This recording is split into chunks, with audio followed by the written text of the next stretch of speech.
मोक्षदा एकादशी की कथा। एक समय गोकुल नगर में वैखानस नामक राजा राज्य करता था।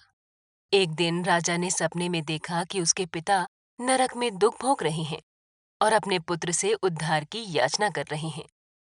अपने पिता की ये दशा देखकर राजा व्याकुल हो उठा।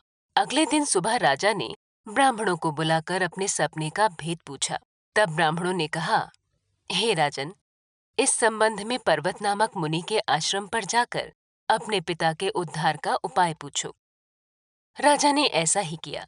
जब पर्वत मुनि ने राजा की बात सुनी तो वे चिंतित हो गए।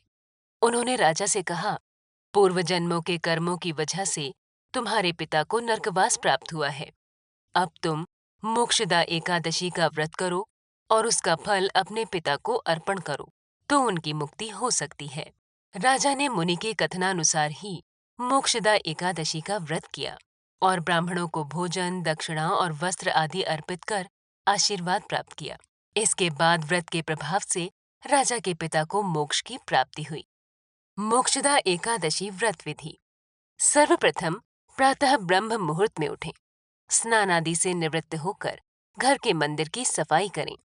इसके उपरांत पूरे घर में गंगा जल का छिड़काव करें। इसके उपरांत मंदिर में भगवान को गंगा जल से स्नान कराएं और उन्हें वस्त्र अर्पित करें। वस्त्र आदि अर्पण करने के बाद भगवान को रोली और अक्षत का तिलक लगाएं। भोग स्वरूप भगवान को फल और मेवे अर्पित करें। पूजा आरंभ करते समय सबसे पहले भगवान गणपति और फिर माता लक्ष्मी के साथ श्री हरि की आरती करें।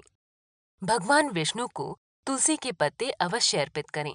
धार्मिक मान्यताओं के अनुसार मोक्षदा एकादशी के दिन व्रत के प्रभाव से पूर्वजों को मोक्ष की प्राप्ति होती है। व्रतियों के सभी पापों का नाश होता है और उनकी मनोकामनाओं की पूर्ति होती है।